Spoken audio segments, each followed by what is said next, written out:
Greetings and welcome to another episode of Let's Play Outpost 2 Divided Destiny. We're in Plymouth, Mission 4. Expedition. Wu had remembered Emma's quote about the Valley of the Shadow of Death, repeated it, and when the time came for the expedition to leave, the scientists on the team started calling their destination the Valley of Death. Ironically, Wu was to remain behind. He had protested, but Emma had silenced him. We need someone to monitor the satellite for more transmissions. I don't want to bring this to the Council's attention until we know more. My attention to the satellite would be difficult to explain. In any case, now that you know what you look for, you don't need Frost to decode the message. And so Emma and her team of 3 scientists had gone to meet the unknown. The convoy consisted of 2 scouts, an evac transport loaded with equipment that served as both field lab and living space, and one of the Plymouth's early model combat units as an escort. It was highly unlikely they'd meet any Eden units, but they couldn't take any chances. The Valley of Death, it certainly was an inhospitable place, or a narrow mountain pass in a valley. Ground tremors became almost hourly, and falling rocks were a constant hazard. But if, as Emma theorized, the terraforming bug was following fault lines, caves and magma channels, it offered an ideal geological laboratory to study all these possibilities. A fault ran the length of the pass, the surrounding mountains with prehistoric volcanoes and ancient caves created during one of New Terra's featured periods had been discovered in the bedrock below.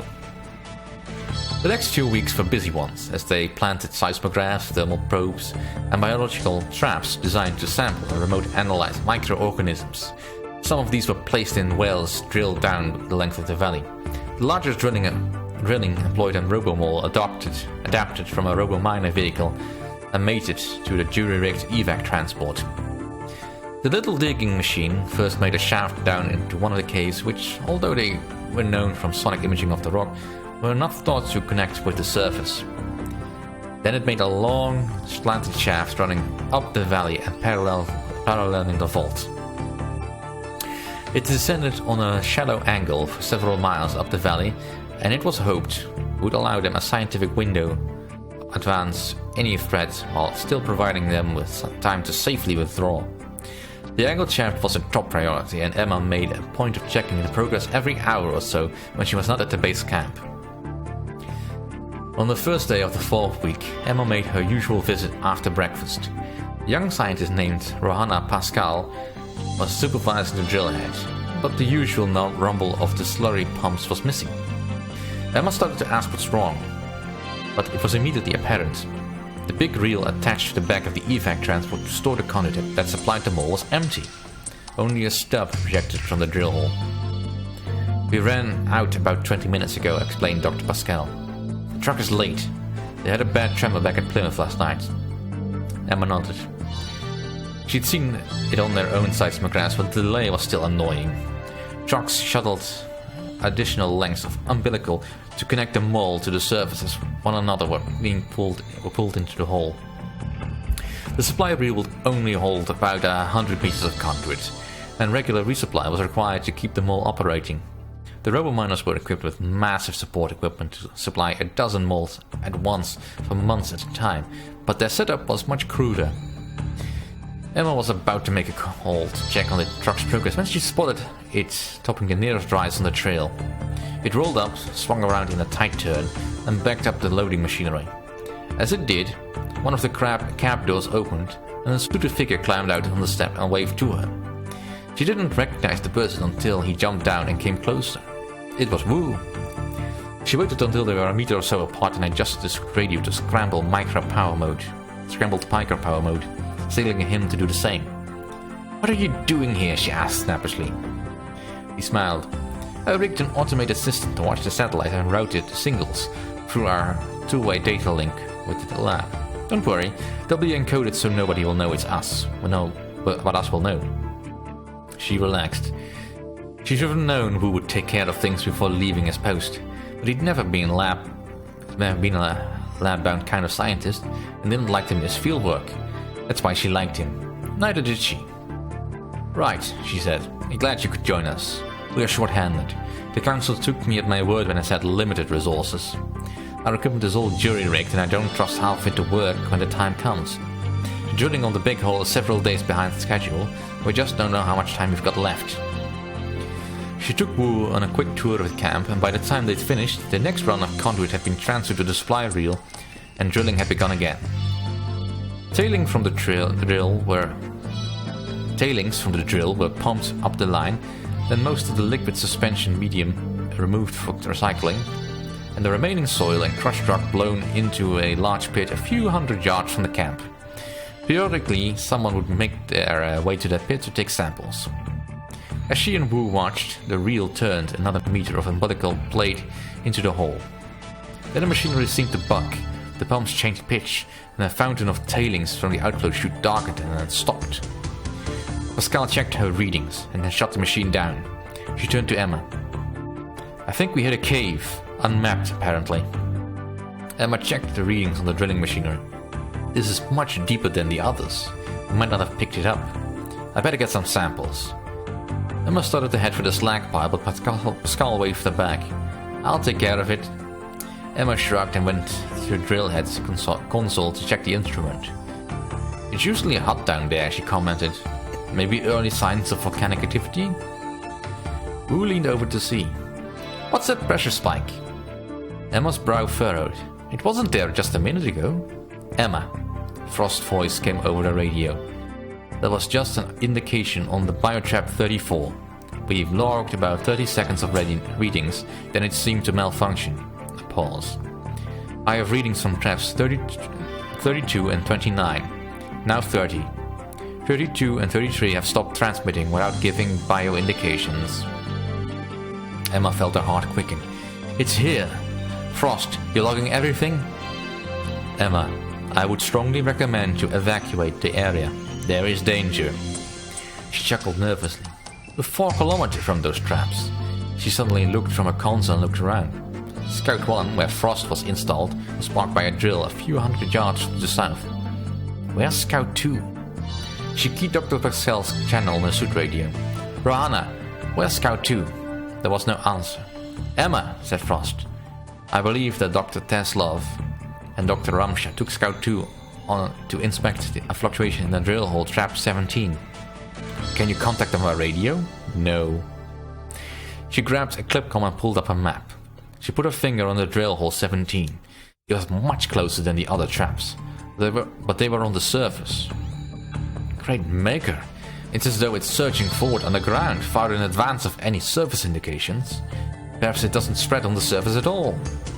She looked up at Wu. It may have gotten Scout 2. Emma, said Frost, I think you should leave. Too many things happening at once. Wu was standing on tiptoe, looking around. Where's Dr. Pascal? Then he made a little strangling sound. She's lying on the tailings pile, Emma. She's not moving.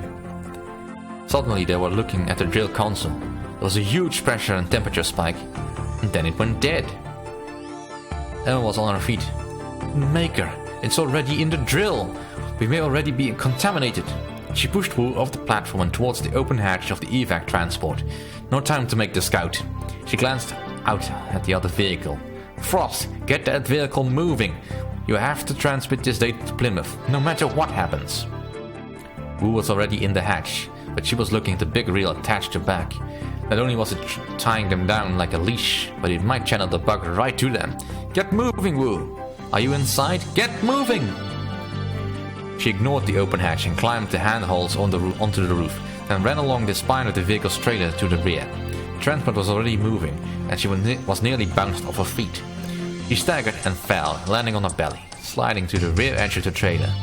Below her loomed the 3-meter wheel of the reel, wrapped with a thigh-thick metal snake that fed off in jerks and starts as they moved. There was a mechanical release for the reel, a lever connected by metal rods to several pins that held the mechanisms in place. Unfortunately, it was designed to be pulled from below. She sat up and spun around on her butt, bracing one foot against the lever. The wheel spun right next to her legs, faster and faster. They were running out of umbilical. The lever moved, then hung, resisting a push. She put her weight against it. It moved, then hung, harder. The reel broke loose with a metallic snap, crashed to the ground, then turned 90 degrees so that it was rolling after them. The transport slowed for a moment, and the reel crashed into it, trying to climb up over the back of the vehicle. Then the conduit pulled taut, jerking it back before it snapped and the end of it arced through the air like a gigantic whip.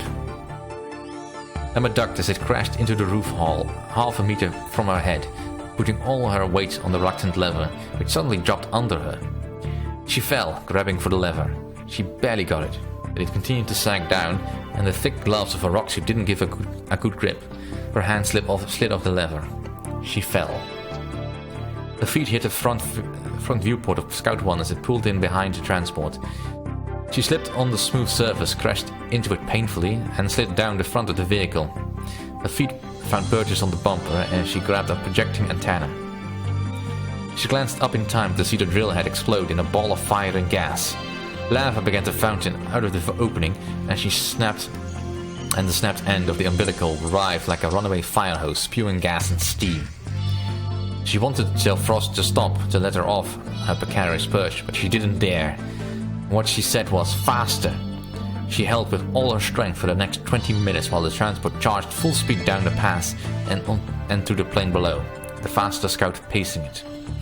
Finally, it seemed safe to stop. When Wu emerged from the transport, his face was white as potato soup.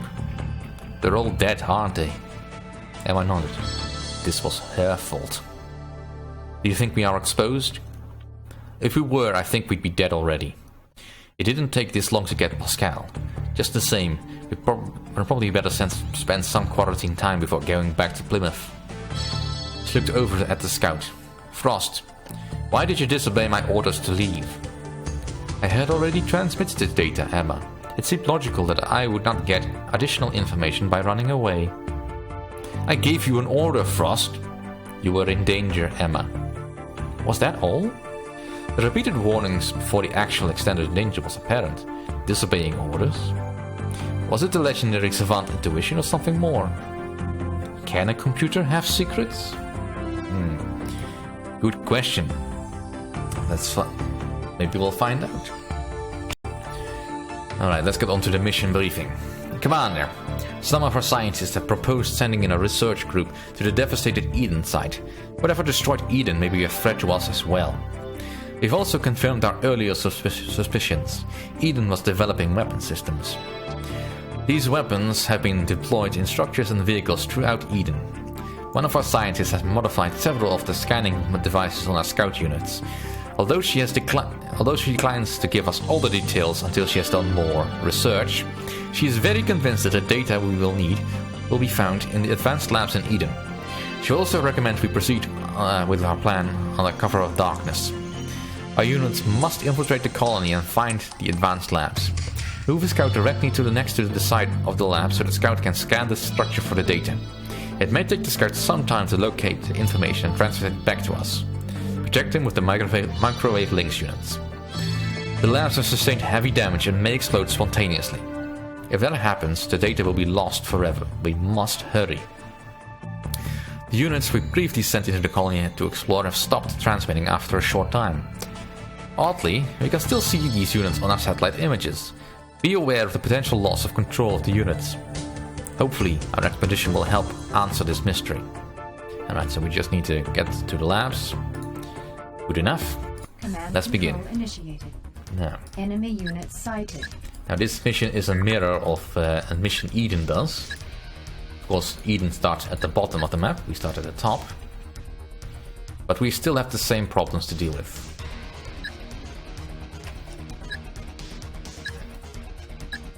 We are under attack. But luckily we're on even keel with most of Eden's units. Let's deal with this laser because it's just in the way.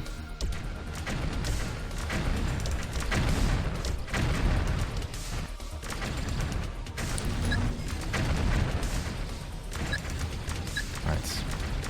Get rid of that unit.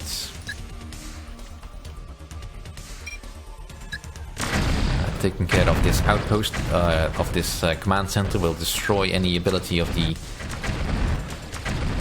We are under attack. Make the rest of the laser outpost a little bit less effective. Right, so the first task is getting over here. Let's kill that.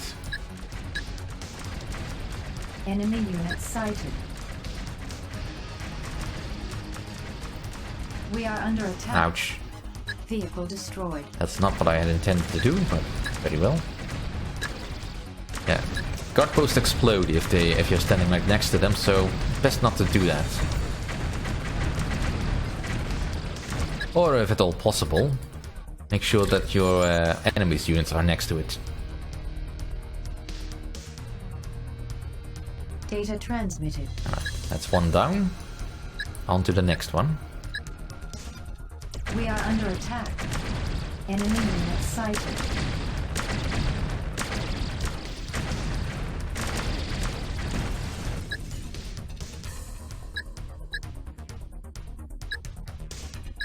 Right. Take care of these lynxes. Enemy unit sighted.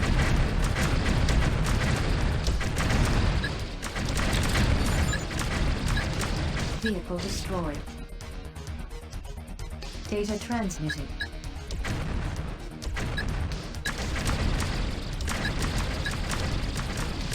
Right, and the last lab is down here.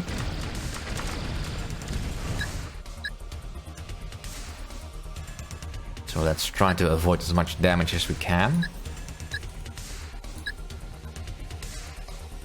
Enemy unit sighted. The enemy patrol is now moving into us, let's just wait for them. We should have enough time for that.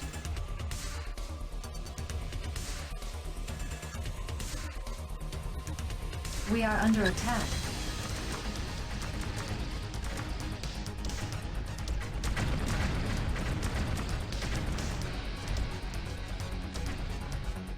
Vehicle destroyed. Alright. I'm not looking for efficiency, just enough time to buy our scouts a chance to look at this lab.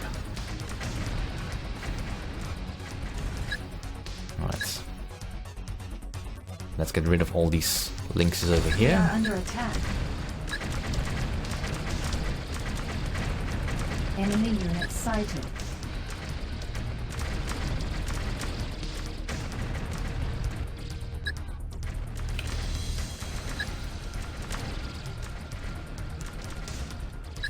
Alright, that should be enough.